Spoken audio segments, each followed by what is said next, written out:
It's so weird. I get interviewed, I do workshops, I do trainings, but every time I have to do something for adoption stuff, the imposter syndrome kicks in.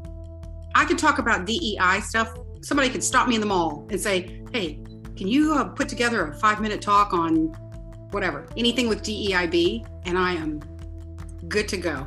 I can talk right off the top of my head. This is What Next, the Adoptee Rights Podcast. I'm Gregory Luce, the Executive Director of Adoptees United and an adoptee rights lawyer. In each episode, I'll talk about the state of adoptee rights around the world. We feature legislative updates, interviews, legal developments, and the frequent absurdities and complications of being an adopted person in the United States or wherever you are. This week, I talk with Erica Babino, a New York-born, Texas-adopted person who has done a ton of things, and today is on the Adoptees United board and heading up our efforts around DIB, or Diversity, Inclusion, and Belonging. It's a long and conscious process of our board and our organization to assure that when we say we include the diverse voices and experiences of all adoptees, whether domestic, intercountry, transracial, queer, kinship, late discovery, or former foster youth, however you identify. Oh, you know what I just realized? I think the child adoptee comes out. I totally relate to that. I mean, I think that they're expected to, you know, when you're treated as a child most of the time, even though you're an adult, it's an expected regression that we sometimes fall into that. I don't see that with you, but it's certainly something that does occur all the time. I just literally this morning sitting here having coffee with you, that just hit me. That why is it when it comes to, I've been thinking about this for like the last 48 hours. Why is it when it comes to adoption, I'm like, when I have to speak about it or need to speak about it or want to speak about it, it's because the child adoptee comes out. And I remember, I guess that feeling, those feelings of, you know, who am I? Where's my tribe? You know, my original tribe. All of those things start to come up for me anytime someone says, we'd like to interview you about adoptee rights or adoption or anything. I'm like, ah! I mean, you must get pushback on diversity, equity, inclusion, and belonging issues all the time, no? I get pushed back every day. Right. Every day. But because with that work in DEIB work, what we're, I guess, falling back on or that's supporting us is history, facts. You know, It's not an opinion. It's lived experiences every day. So it's easier for me to express that because, you know, we have historical context. We have factual events that have happened that are happening today. And I have a lived experience. And of course, I listen to the lived experiences of my other friends who are women of color, people of color, and adoptees of color. Right.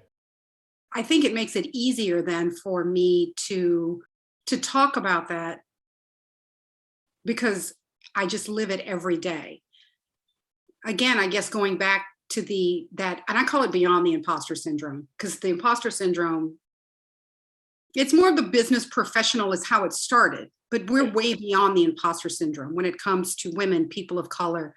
You know, the reason why as adoptees, a lot of us even have feelings of imposter syndrome are not just because, like for me as a Black woman, it's me as an adoptee who didn't know my identity, true identity for 50 years. So I think that's what happens. That's the difference between speaking about DEIB and speaking about DEIB and adoption.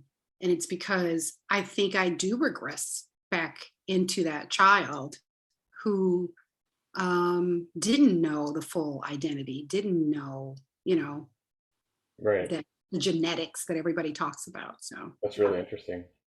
I talked with Erica shortly after the release of the leaked draft of the Supreme Court opinion authored by Justice Samuel Alito, which appears to be heading in the direction of overturning Roe v. Wade. So we talked a little bit about that. How you been this past week? I almost didn't sleep for 48 hours.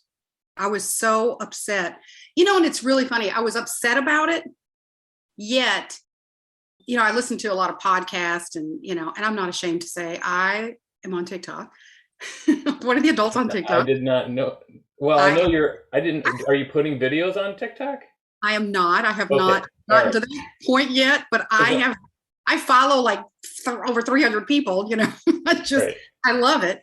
But, just listening to, and different podcasts and YouTube and everything. And just as I listened to a lot of podcasters and people and politicians speak about the draft, and I listened to a lot of women on social media who reminded, I guess, white women that Black women and women of color have been warning about this and have been fighting this fight of patriarchy and white supremacy for actually centuries, Right. definitely decades. And so I understand completely what they're saying is because, and I heard someone say this morning, for Black women and women of color, that just getting up every day and fighting the system and getting educated and surviving is fighting the patriarchy. Right. And so, I've been thinking a lot about that this week because, there's this sentiment that Black women in particular are not standing up and fighting alongside white women, in this movement, right? With Pink Wow, Pussy. I had not encountered that. Yeah, and so there are a lot of white women who have, in social media who have said, "Hey, it's all of us. We're all affected by this." Black women and women of color, indigenous women are saying, "But where were you when our land rights were, Right. just a couple of years ago with indigenous women? Where were you for George Floyd? Where were you for Ahmaud Arbery? Where were you for women's healthcare, Black women's healthcare rights? Where were you?" And so, Well, I think, and another on top of that there are a great many conservative white women who have now pushed where we are today with. But then are going, "What happened? Everybody's shocked. What happened?" This has been coming since the Reagan era. This has been coming. It's actually been coming since Nixon. Mid-70s, where evangelicals took it on as an issue. Absolutely. Absolutely. And I think that the reason I've been thinking of it even more is because it makes the hair stand up on I don't have hair on the back of my neck, but it makes my hair stand up when I hear people that line that makes me, I have to breathe through it when I hear it. The line that they says, "Well, they just choose adoption instead." It's like, my head just explodes. Right. And that's kind of what we'll probably talk about too, because that's the part that, Beck Hinson, I've had on the podcast before.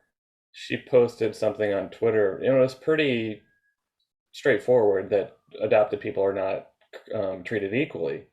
Right. She posted that 2 days ago.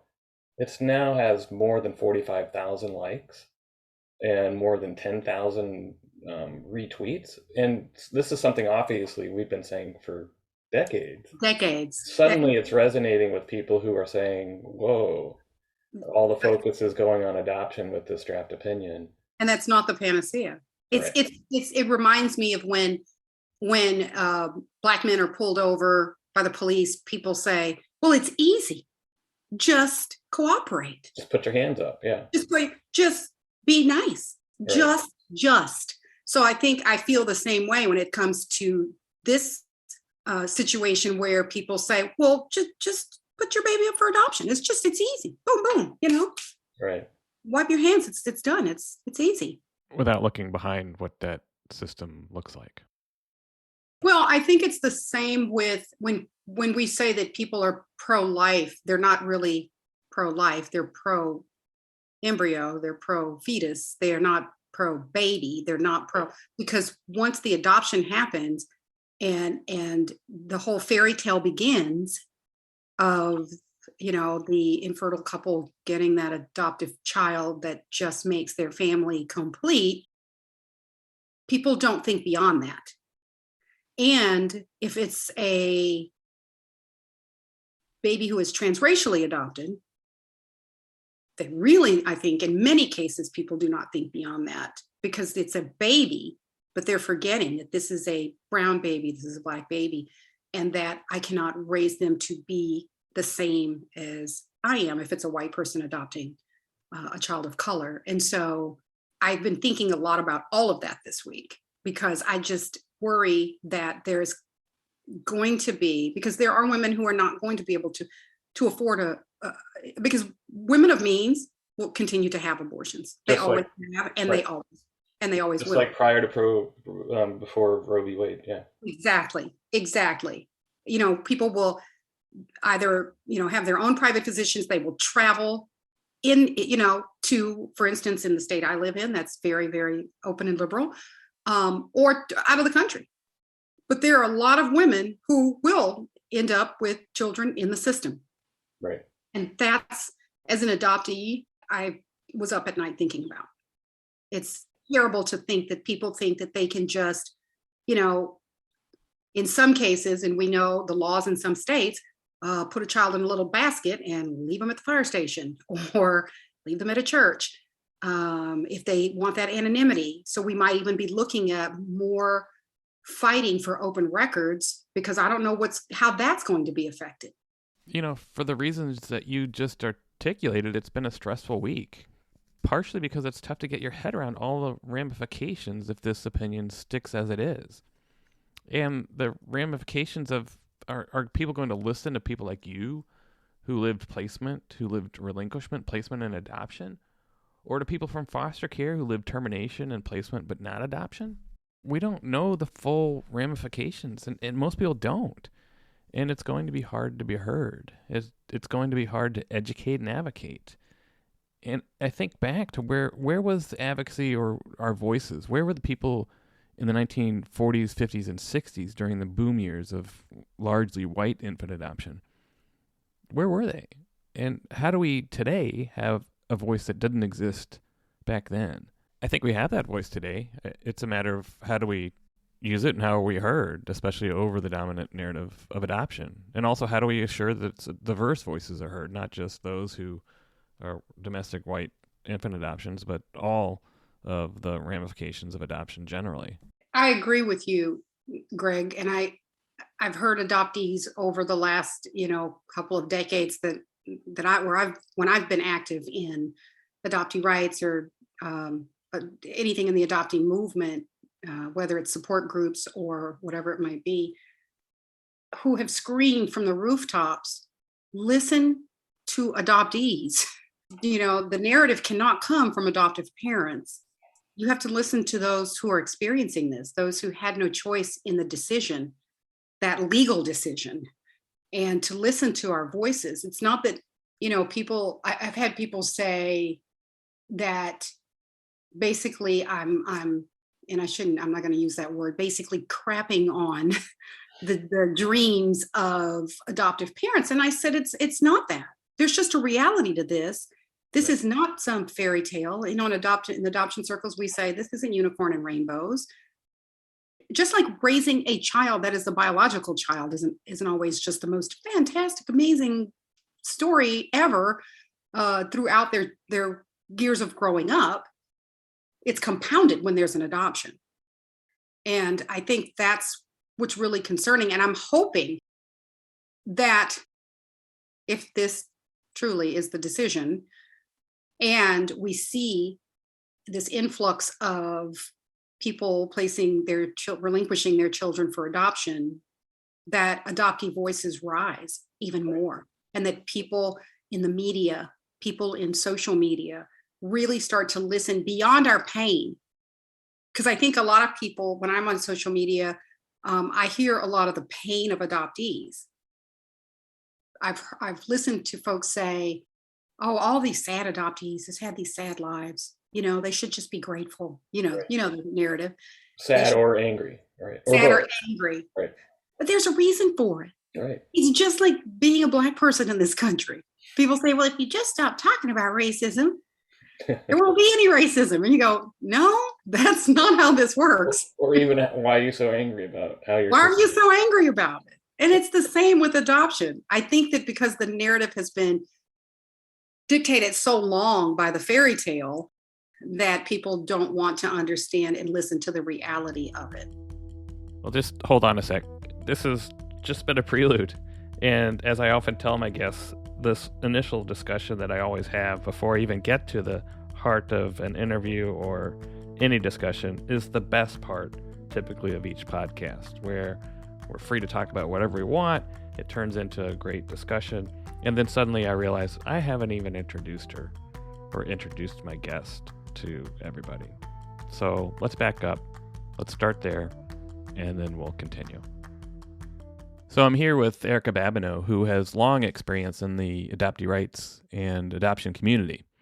I'll talk to her a bit about her life and experience, but she's also an expert on diversity, equity, inclusion, and belonging, and has been a key component in Adoptees United in making diversity, inclusion, and belonging, which we call DIB, a core part of what AU does.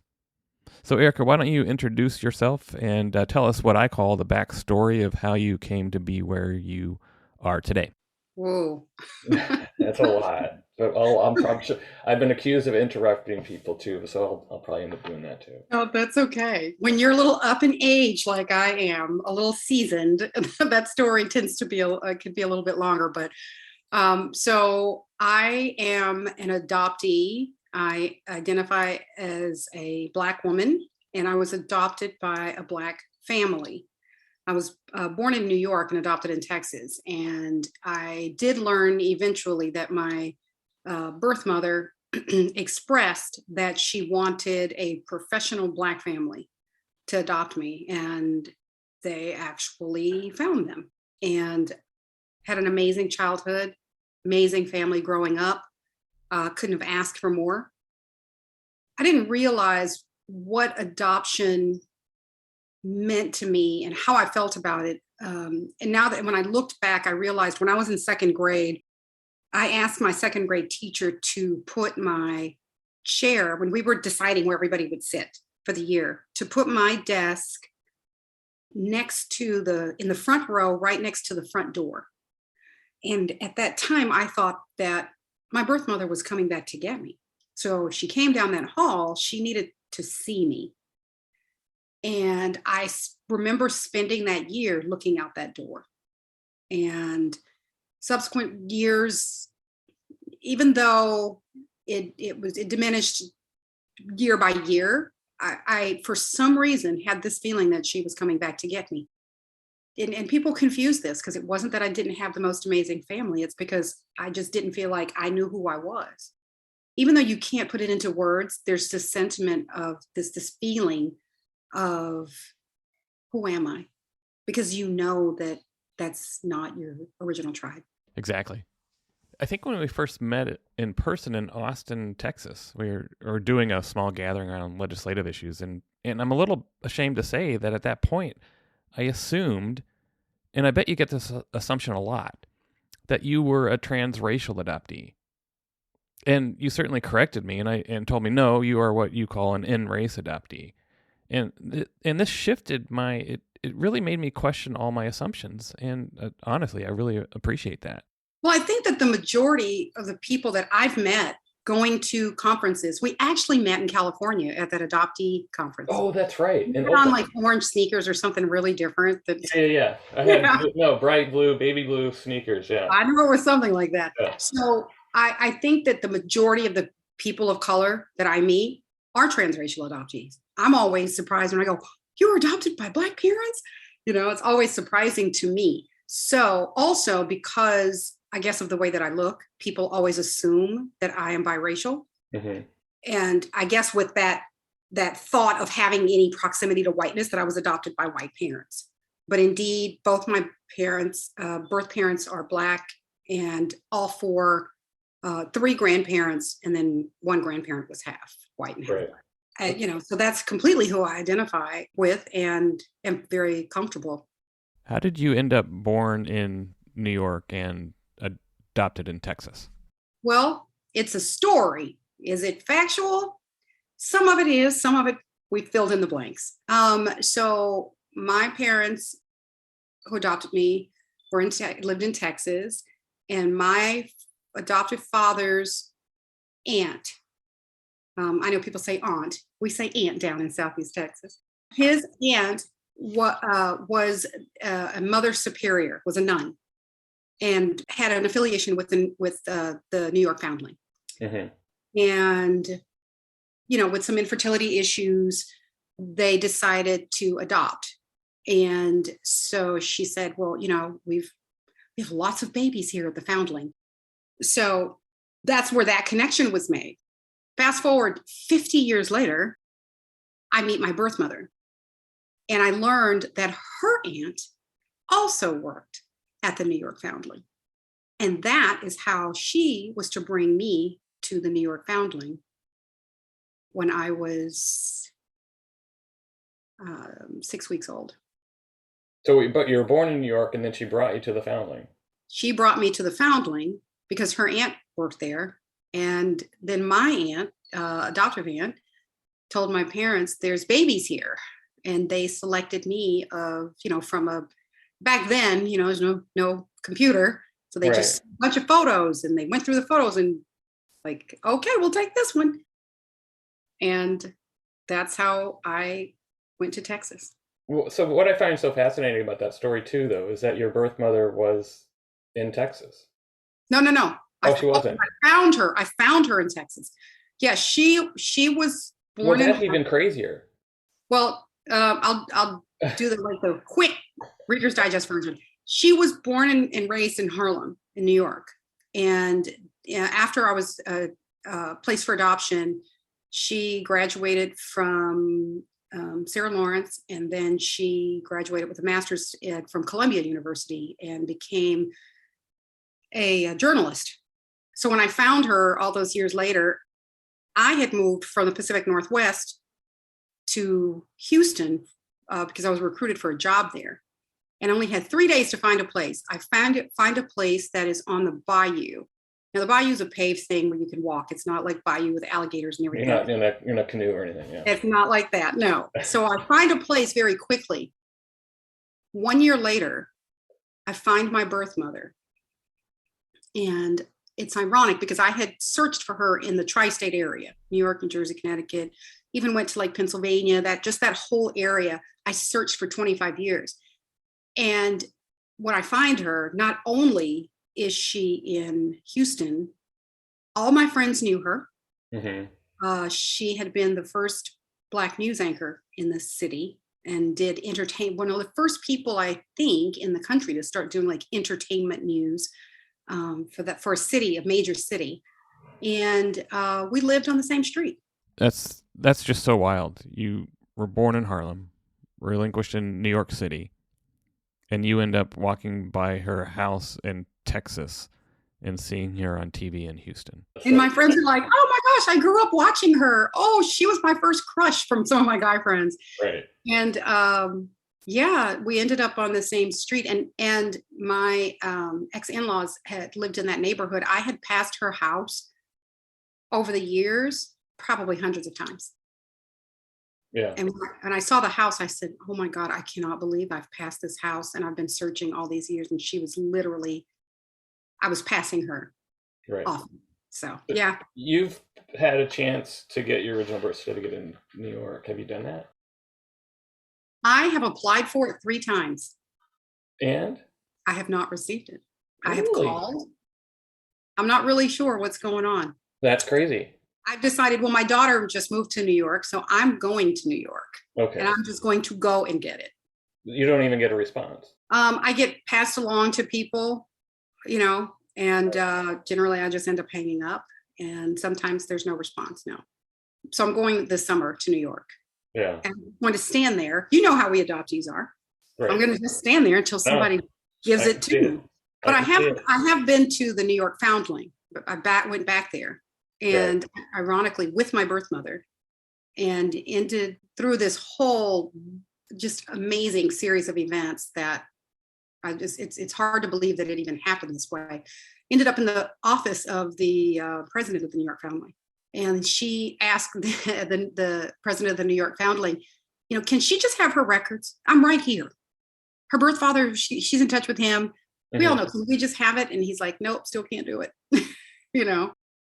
Yeah. So it's been an interesting journey, to say the She didn't least. have the file in front of her though, did she? No, no, Okay. no. That was the other time I went to the New York family, where they Right. sat with the file in front of me and said, sorry, we can't tell you that. So yeah. Yeah, the common story of having that file either on the other end of the line on the phone or in front of you at a desk. Right in front of you. Yep. You have a long history in adoptee rights work and within the community, and I'm wondering where you got your start. I know that you were involved with the American Adoption Congress years ago, but what made you get involved? Well, in the 90s, I got in those chat rooms that they had for adoptees. I joined ALMA, and in the late 90s, moved to Oregon, where they were already in the process of fighting. And I just took a really minor role in going to get petitions signed Hmm. just out on the streets of Oregon, and sometimes debating people about why we needed these open records in the late 90s. And then after that passed in Oregon, eventually I moved back to Texas for a little while and met some folks, and through another series of events, helped to lobby for legislation for a House bill in 2015, I think it Hmm. was 2016. And just have been working in whatever capacity I can to help in Texas and New York, making phone calls, lobbying to get legislation passed for open records. And then I joined the American Adoption Congress in 2014, Hmm. state representative, and then went on to be on the board, and then to be the legislative chair, Right. and then pass that on to Tim Monty-Wellpart. Yeah. And so Adoptees United, you've been really key in implementing DIB, or diversity, inclusion, and belonging. But knowing your story and having talked to you many times, it was influenced by what you experienced in the American Adoption Congress. And I wonder if you could talk a little bit about that, because I think it has a lot to say about where we are today Mhm. with adoptee rights. So I feel like, well, I think we're beyond where we need to transition to, but we're not there. Yeah. We But are. talk about your experience with the American Adoption Congress. And I don't mean to pick on them, but I think it's a really good discussion to have. Well, the American Adoption Congress is an amazing organization. They've been doing this legislative work for, decades now. And the conferences have always been wonderful for me as an adoptee. Hmm. But what I saw missing was, as an adoptee of color, which is that other layer that I did not get. And I started to look at, American Adoption Congress and CUB and other organizations, state organizations, national organizations, and noticed that if I went to a conference, or I was eventually on a Zoom meeting, that I was either one or a very small amount of people of color, Hmm. particularly Black people. And so I just started to notice that I didn't have that comfort level, because the conferences were great. I learned a lot. Being in the organization gave me a lot of confidence as an adoptee to start to stand up and work on adoptee rights. Yet I didn't have that sense of belonging that I knew was important to me as a Black adoptee and adoptee of color, and someone who was not transracially adopted. Right. And it might be even a stronger feeling maybe for transracial adoptees. And I just thought that is something that is missing. And frankly, just to be frank, it was middle-aged white women Right. who really I saw fighting from the 70s, fighting to get these records open. And I took a cue from them. And I said, okay, yes, I want to fight to get records open. And I also want to see some inclusive, diverse dialogue at the table.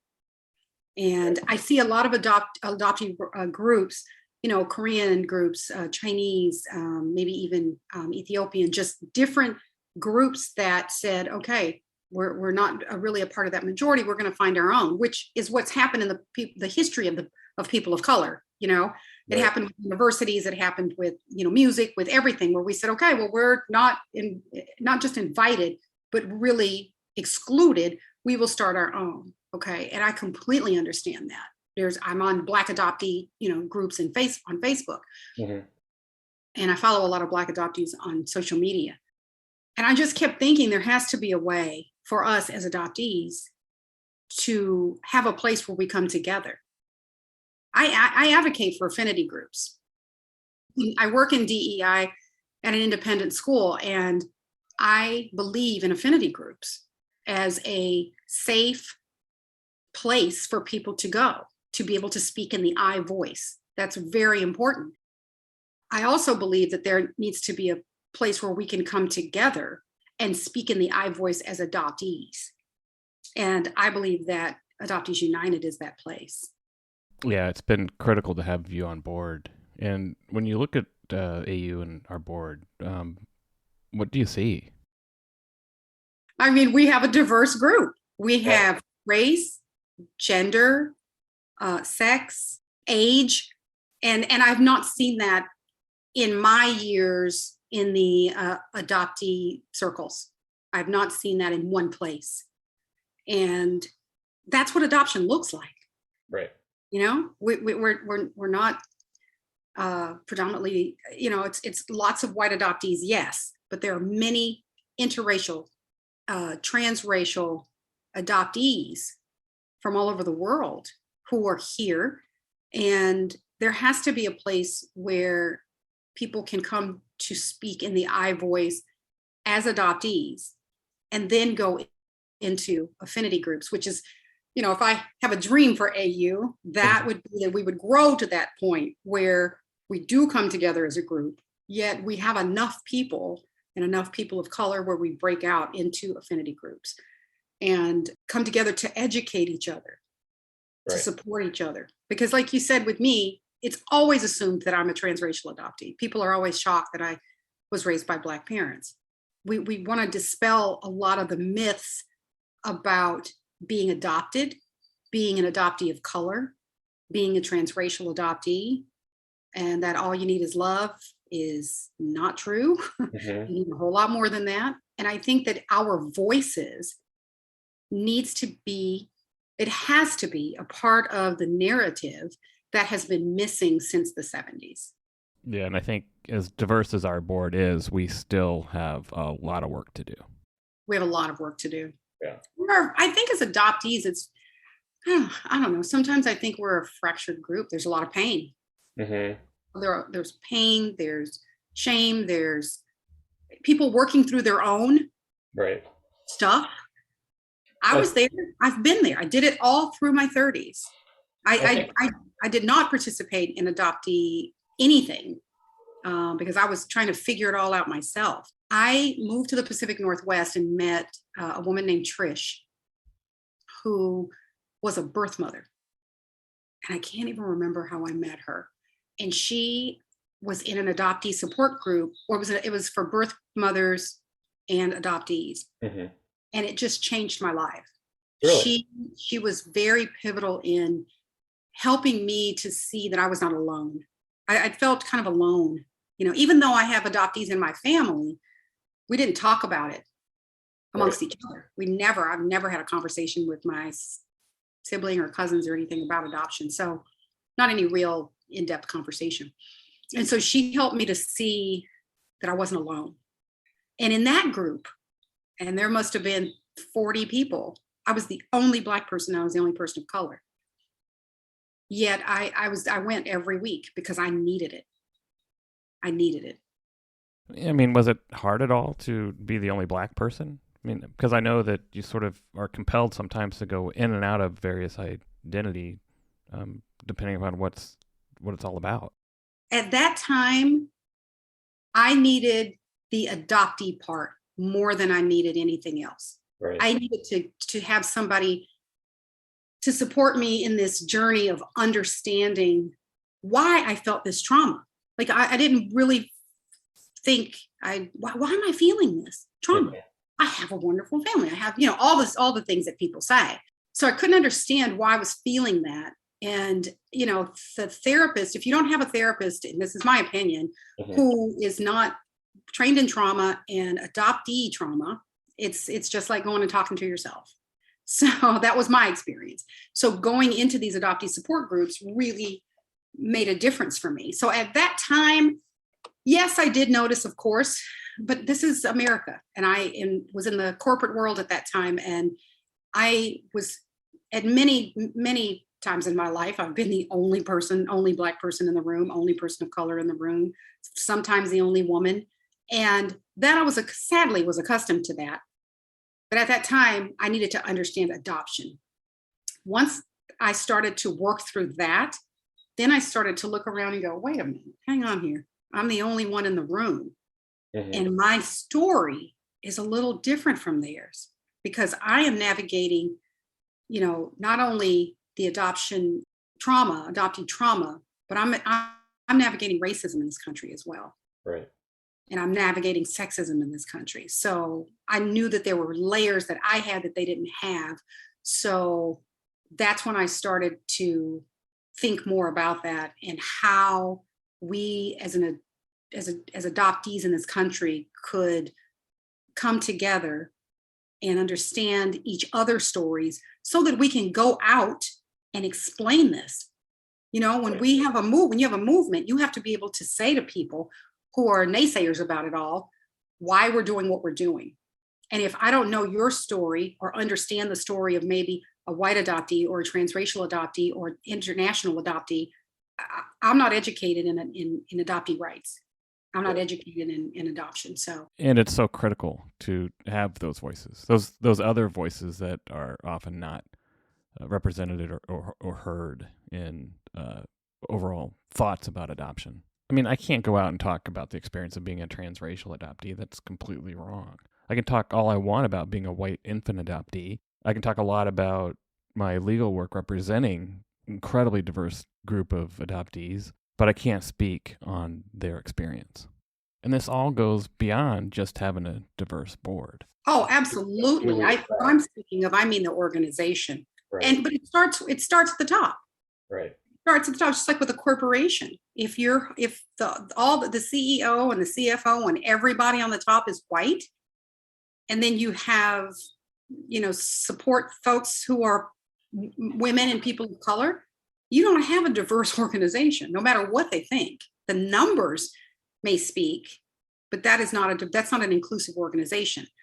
And so it starts with the top. And so I think that AU is very intentional from the beginning of having a diverse board so that the organization can grow in that same direction. Right. And it influences the programming too. Absolutely. It definitely influences, which AU has very diverse programming on race and religion and all of that still is about adoption and adoptees. Right. We have a queer adoptee panel next month, and it's not me saying this is what you do. This is how you do your programming. It's engagement of people in our organization, and they come and say, we want to do a program. And we say, well, here's the small budget, do it. Exactly. Well, that's what we do. And we do that with children, with students. Right. Yeah. We have affinity groups. We just, as a matter of fact, had our AAPI Heritage Month assembly. And it was so phenomenal that I cried after, and the students planned it. And so it is, it's allowing people to do what they know how to do. This is their lived experience. And what I encourage people to do, and we do this in our affinity groups, is that we don't stay siloed in our affinity groups. Right. We share that information with other people. Be like, what do you want other people to know about your culture or whatever it might be? And it would be the same in AU, having adult adoptees of color or gender or whatever diversity it might be, and having people to come to that workshop who don't identify with whatever that person who is doing the workshop, however they identify. That's the way we learn. Right. Because we tend to go in our little tribes Mhm. where we're comfortable, but we have to get out of that comfort zone where we start to learn about each other and each other's experiences. And I think that's what AU brings. Right. I know that's what AU brings. Yeah. And, it's also looking to the future and seeing who's going to be in leadership in the future. I mean, right now I'm the executive director, and I really don't see myself in that position for more than the next 2 years. It's just not right for the organization to claim diversity when its senior leadership position, that staff is not, doesn't reflect that. You're a rare leader, though, Greg, because so many people want power, and that does not escape the adoptee movement. Instead of recognizing what's right and what moves the organization forward, sometimes we get stuck in a power place, Right. and those organizations die out. And they will die out because the demographics are changing in this country. Between 2045 and 2060, obviously women are already the majority in population, yet we don't have the power. And I say yet, Right. and people of color will become more than 50%. And multiracial people, the numbers are going to be much higher. And we have to look at how the changing demographics are going to affect these organizations that we are starting and that we have. And I think that's why you've seen some adoptee organizations die out, Mhm. because if you have the people who look the same and they're all this close in this same age range, they're going to die out. And if you don't bring in young people, you don't bring in people of color, you don't have a diverse group that reflects adoption, it's not going to last. Right. Yeah, and I think I worry more right now about youth. Yes. Those in their 20s. Yes. Those in their teens, actually, who are going to college or going out into the world as adults. Right. Because their issues are going to, I don't think their issue is going to be like when we jump up and down about original birth certificates. I don't Right. think that's it. I mean, I think they may find that if they, were born in a state and later on in their life they can't get it, they may jump up and down. But I have a feeling that the issues, and I'm not going to try to guess what their issues are because they need to tell us. Exactly. And we need to listen to them. But I imagine it's something that we haven't really considered. Exactly. And many of those adoptees from the 90s to now were in open adoptions. Right. Or somewhat open adoptions. Whatever they call it, open Whatever, yeah, however they made their arrangements. And so they probably initially had more information than we all did. And so their experience is a different experience from ours. And we do need their voices. And Yeah. we need the voices of, I would love to be able to have the voices of adults who grew up in the foster care system or even had any experience in the foster care system. And yeah, there are a group lot of of people. former We have a regional foster person youth here, who were later adopted, D'Artagnan and they're Callman, doing tremendous and work. he we would was a former really benefit by talking to them. foster youth who's an adult leader now. Uh-huh.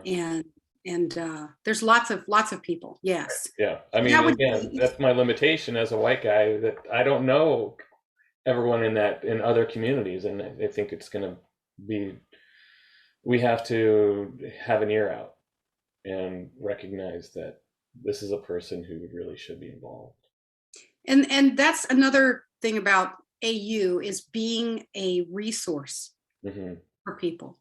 I don't know of any adoptee, birth family, adoptive family groups that, not that I know them all or that I'm a part of those, but just in my experience have not seen one that has resources truly for as many people as possible. I can't say everyone because all these different experiences, but being a place for resource for people, Right. Whether it be trainings or workshops or open circles where people have discussions, whatever that might be. The goal from my standpoint is that AU would be that place.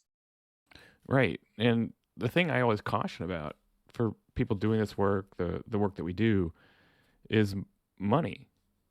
As a movement, we rarely support people in compensating what we always consider emotional labor. That is, we often require this labor to be free. And AU, though, has made a commitment to pay people who are panelists. You're not going to make a living off of it, But it's something that we've built into what we do, and I think that's a really important commitment, especially as we're trying to build a diverse organization.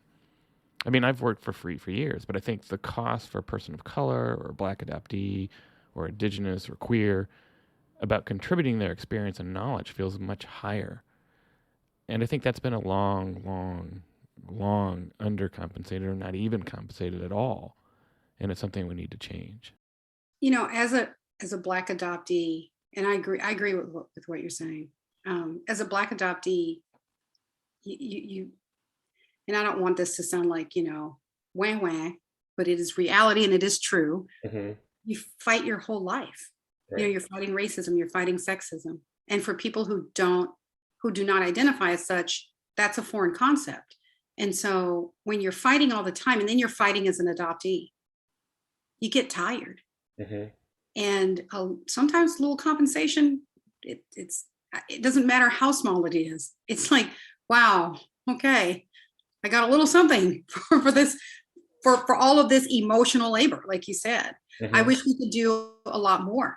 I wish we could do a lot more, because it is emotional labor, and many of us have done the work. I know, and I can say this confidently, Shauna Hodgson and I, who Shauna's on the board as well, spent really almost an entire session lobbying, right, on our own dime. Personally, I spent $3,500 during that time. And that was, living, because we didn't live in the same city. We didn't live in Austin. And so it's spending money, it's spending time, and it's free. Yeah, that's why we're always trying to raise funds and actually been fairly successful. I mean, we're not to the point where we have money we could just throw around, but we're at a point now where we can offer $500, for instance, as a budget for an event, particularly involving an affinity group. And we prefer that the money be used towards paying those who participate or who are speaking. But maybe the group or whoever asks for the money or proposes an event will use it for something else. I don't know. I just think we've reached that point, which is critical, about talking about money and paying people for their worth. I just did an episode about this with Shalise Gisicki about infinite money. And money's a weird thing in the adoptee world. I mean, I always have to play down that I even charge some adoptees for my legal work, because I think there's, I don't know what it is, the remnants of commodification of adoptees or distrust of money generally in this space, or I just can't put my finger on why we're unable to get over the need to raise significant funds if we're going to make a real difference. I mean, we're talking $100,000 or $200,000 or more if we're going to effectively change the adoption narrative and also include those who need to be speaking and to be heard and followed. And maybe it does come back to that we were commodities. That as babies we were bought and sold, and that's what happens today with adoption agencies. I'm not like trying to put down adoption agencies, but there's payment for babies, and realistically, there's payment for babies. There's this hierarchy of payments depending on the hue of that baby, right. And so maybe that is a part of us having, issues around the money. Also, when I first started searching, I guess I started searching in my mind when I was young, but when I first started really searching, when the internet started to come around in the 90s, I ran into search angels, and my biggest shock was, oh my God, you don't want any money for this? Right. This is free, but look at all the work. Somebody went to the public library in New York to find my birth name, right? And I can't remember what it's called.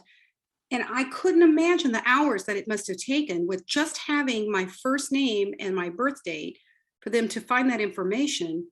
And they didn't want a dime from me. And that was shocking to me. So I think that a lot of times we think that, how can I ask for money to help people in need? Right. Yeah. I mean, I always have this feeling, well, I've been there before.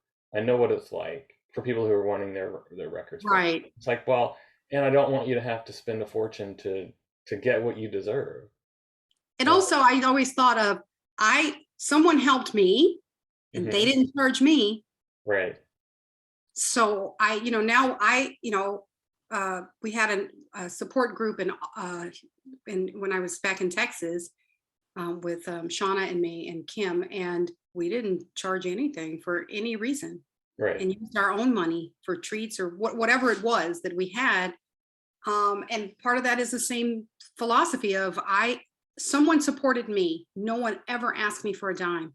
So I'm going to pay it forward. I'm going to help other people and do it for free. Yet it takes up a lot of time. It takes a lot of emotions, putting together workshops. It can be very taxing. And so having some compensation to be able to give to others who are sharing information that we need Right. is something that I think is very important. So professionally, you're involved in DEIB, or what's called diversity, equity, inclusion, and belonging, and it has other terms as well. But could you tell us a little bit about that work? And I know it can be some very hard work as well. It is. So right now I do two things. One is I am working at an independent school in DEIB and work with students and faculty members in consulting and programming and such.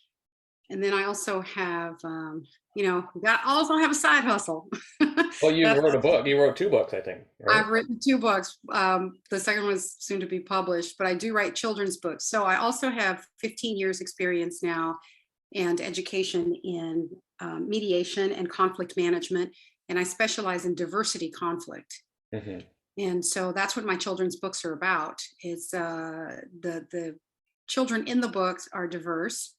They have diverse stories and backgrounds in sex and gender and race, and also these adoptee. I have an adoptee child in my book. Of course, I have to have one. one. Of course. And so they deal with issues around conflict that are diversity type issues, and you have to just buy the book to know how they solve it all. Well, it's called Speaking in Green, right? So that series is Speaking in Green, and the first one is Rolling into Peace. Okay, So Counting on Peace will be out very shortly, and working on a guide for teachers to be able to share that. And I do workshops as well.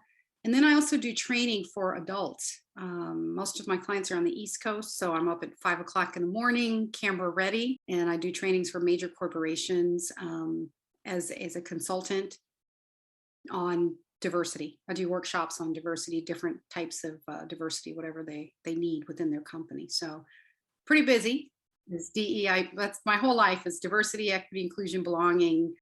And the reason why you said you've heard it different ways is because sometimes terms fade out. Like there's some questions about the word inclusion now. And so that's what we're doing right now. And for the sake of AU, it is DIB, diversity, inclusion, and belonging.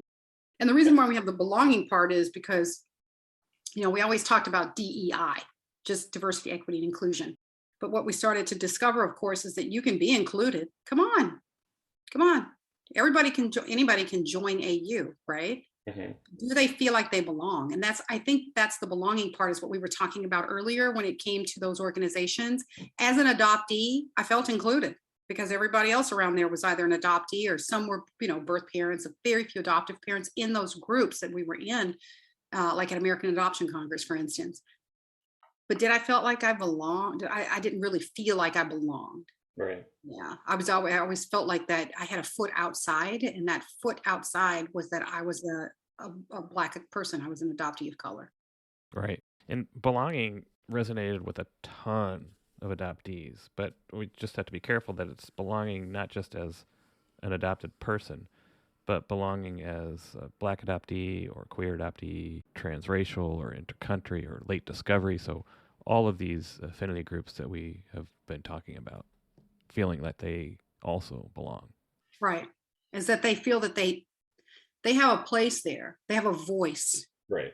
Whether they're, in the LGBTQIA plus community, or if it's an adoptee, like you said, who's 18, or an adoptee who's 80. Right. Or and I really appreciate that you also concentrate on the affinity groups as how valuable those are as well. It's not getting rid of those. It's not saying we're all one happy family. We hope we are one, functional, well-supported group, but we also know that affinity groups are part of that as well. Well, and there's controversy around affinity groups. Some organizations and corporations say, but that's divisive. That's divisive. But let me tell you, when you are one of a few, the way that you survive is to have someone else, or more than one someone else, to say, I get it. I understand. I experienced that too. How are we going to get through this together? And that's what those affinity groups do. And then we can all come together after that because we're stronger. Right. We gain that strength from being in that group of people saying, I hear you, I understand, I experience the same thing. Okay, now we're together. Let's get together with the larger group and let's figure out how to make changes in this organization, in this country, with this legislation, whatever it might be. Right. But it takes that strength to be able to walk into that room where you are one of a few and to stand strong for that common goal. Right. Well put. One last thing is that you've talked to me and others on the board about doing what you call a retreat in the future. And at first I was like, I don't know if we have the money to try to do that, but I think it's an awesome idea, actually. But could you talk a little bit about what you're envisioning with the retreat?